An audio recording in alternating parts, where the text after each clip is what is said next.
안녕하세요. 유익한 건강 정보를 공유해 드리는 킴사이다입니다.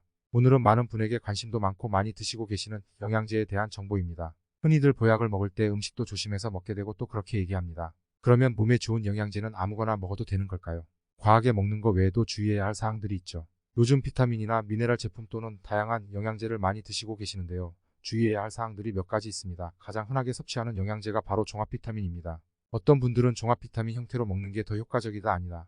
어떤 분들은 나에게 필요한 부족한 비타민만 따로 골라서 단일 비타민 형태로 먹어야 좋다라고 얘기합니다. 과연 어떤 게 좋은 걸까요? 딱 어떤 것이 좋다라고 단정하기는 어렵고 경우에 따라 달라질 수 있습니다만 일반적으로 단일 비타민보다 종합 비타민제를 추천합니다. 그 이유는 첫 번째, 우리 몸은 다양한 비타민과 미네랄을 요구하고 있습니다. 이러한 영양소들을 한꺼번에 잘 공급해 주는 게 필요하기 때문에 종합 비타민 형태로 드시는 것을 권장해 드립니다. 우리 몸에 부족한 영양소 즉 비타민이나 미네랄이 부족할 때 어떻게 알 수 있을까요? 모발 검사 또는 혈액 검사를 통해 알 수 있습니다. 그럼 단일 비타민 형태로 섭취할 때 언제까지 얼마만큼의 양을 먹어야 채워졌는지 어떻게 알 수 있을까요? 종합 비타민 형태로 섭취했다가 나에게 과잉된 비타민 효과가 나타나면 어떡하나 걱정하시는 부분에 대한 오해가 있는데요. 이 부분을 풀어드리겠습니다. 종합 비타민은 크게 두 종류로 수용성 비타민과 지용성 비타민으로 나누어집니다. 수용성 비타민은 우리가 먹으면 대사가 되어서 소변으로 빠져나가기 때문에 크게 문제가 되는 경우는 없습니다. 기준치의 10배를 섭취하는 경우도 흔하게 일어납니다. 피로 회복을 돕기 위해 만들어진 비타민 제품에는 바로 비타민 B군이 매우 많이 들어있습니다. 물론 개인에 따라 비타민 C 같은 것들을 과량으로 드셨을 경우에 결석이 생기는 경우도 있다고 하는데 이것은 체질과 연관되어 있기 때문에 비타민 C를 과량으로 섭취한다고 해서 누구나 결석이 생기는 것은 아닙니다. 그래서 일반적으로 수용성 비타민은 안전한 편이다라고 이야기합니다. 문제는 비타민 A, 비타민 D, 비타민 E, 비타민 K와 같은 지용성 비타민입니다. 크게 이 4종류를 제외한 나머지 비타민은 대부분 수용성 비타민이라고 보시면 될 것 같은데요. 우리 몸에서 쉽게 빠져나가지 않고 축적되기 때문에 중독 현상이 발생할 수 있습니다.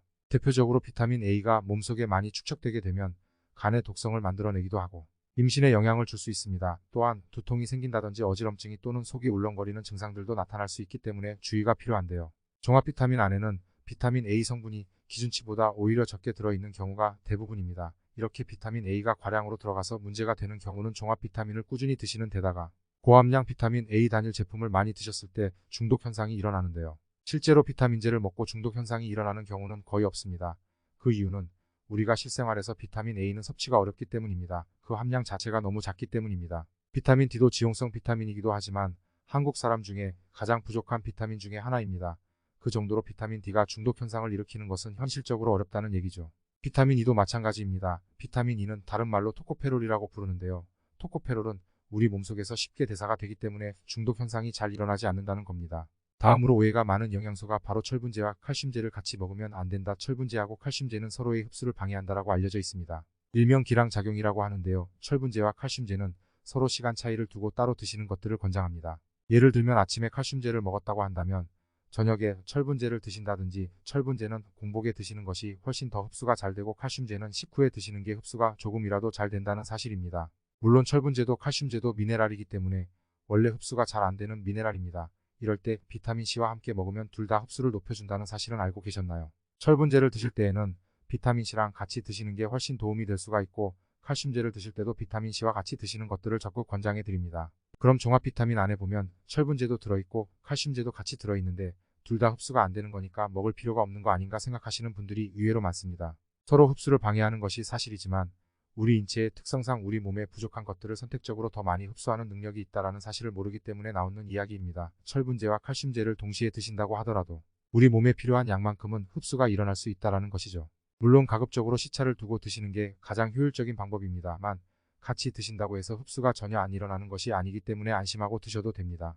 오히려 동시에 드실 거냐, 시차를 두시고 드실 거냐를 생각하시는 것보다는 얼마나 꾸준히 드시는 것들이 훨씬 우리 몸에 좋은 해답이 될 수 있다는 것입니다. 다음으로 많이 드시는 영양제가 바로 혈액순환에 도움이 된다고 알려져 있는 오메가3일 텐데요. 다양한 식품 안에도 골고루 들어있기 때문에 우리가 섭취하기 용이할 수가 있습니다. 오메가3, 오메가3D로 드시면서 또 오메가3가 들어있는 음식들을 중복해서 드시는 경우가 의외로 많습니다.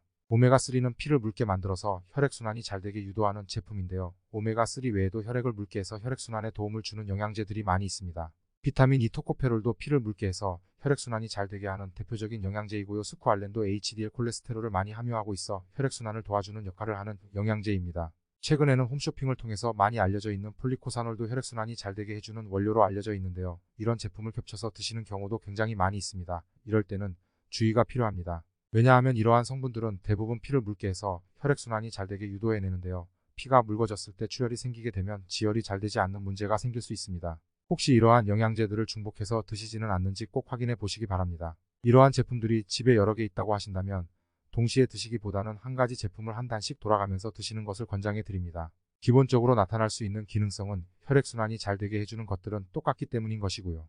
두 번째는 그 안에 들어있는 주원료든 부원료의 특성들이 조금씩 다르기 때문에 꾸준히 섭취했을 때 그 효과 효능을 볼 수가 있습니다. 이렇게 돌아가면서 드시는 것들이 훨씬 더 내 몸의 건강을 유지하는 데 도움이 되실 수 있습니다. 심혈관 질환에 있어서 아스피린이라든지 아니면 혈전 용해제로 알려져 있는 와파린이라고 하는 약품을 드셨을 경우에도 오메가3와 함께 드실 때는 주의가 필요합니다.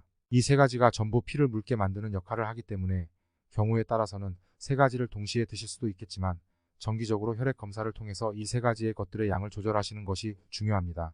최근까지도 이슈가 되고 있는 유산균 제품인데요. 항균 작용이 있는 프로폴리스나 항생제를 드시는 것들은 피하시는 게 좋습니다. 프로폴리스는 항염 작용만 있는 게 아니라 항균 작용도 있기 때문에 유산균을 죽일 수 있습니다. 유산균하고 프로폴리스를 드실 때는 가급적 시차를 두고 드시는 것을 권장해 드리는데요. 항암 치료를 받으실 때에도 유산균 제품을 드시지 않는 것들을 권장해 드립니다. 항암제로 인하여 유산균이 파괴될 수 있기 때문입니다. 감기약을 드실 때도 유산균 제품을 드시는 것을 권장해 드리지 않는데요. 대부분의 감기약 안에는 항생제가 포함되어 있기 때문에 오히려 유산균 증식을 억제하는 일들이 벌어질 수 있습니다. 이럴 때는 감기가 끝나고 나면 유산균 제품을 좀 더 집중적으로 드시는 것들이 필요하겠죠. 왜냐하면 항생제로 인해 장 속에 있는 여러 가지 균들이 죽어 있는 상태이기 때문에 유산균을 보충해 주는 것들이 필요합니다. 다음으로는 항암 치료를 받으시는 분들은 건강식품 같은 것들을 드시지 않는 것을 권장해 드립니다. 항암제 중에서는 활성산소를 이용하여 암세포를 파괴하는 경우가 있습니다. 이럴 때 항산화 식품들을 많이 섭취하게 되면 항암 효과가 오히려 떨어지는 반감 효과가 나타날 수 있기 때문에 항암 치료를 받는 기간 동안에는 가급적이면 건강식품 같은 것들은 드시지 않는 것이 원칙입니다. 마지막으로 약을 드시는 경우라면 이 건강기능식품 때문에 오히려 약효가 떨어지는 경우가 있을 수가 있고 심한 경우에는 부작용도 나타날 수 있기 때문에 주의가 필요합니다. 이러한 경우가 있을 때는 꼭 전문가와 상담하셔서 드셔도 되는 것들을 확인하시고 드실 때에도 그 양들을 조절해서 적정량을 드시는 것을 권장해 드립니다. 영양제라고 해서 무조건 우리 몸에 좋을 거라고 생각하시는 것은 착각입니다. 영양제를 드실 때는 주의해야 될 내용들이 생각보다 많다는 거 아셨죠? 또한 우리가 잘못 알고 있는 부분도 있기 때문에 이러한 부분들도 많은 사람들에게 꼭 알려주셔서 올바른 영양제 섭취를 하실 수 있도록 해주시기 바랍니다. 오늘 내용은 여기까지입니다. 끝까지 영상 시청해 주셔서 감사합니다.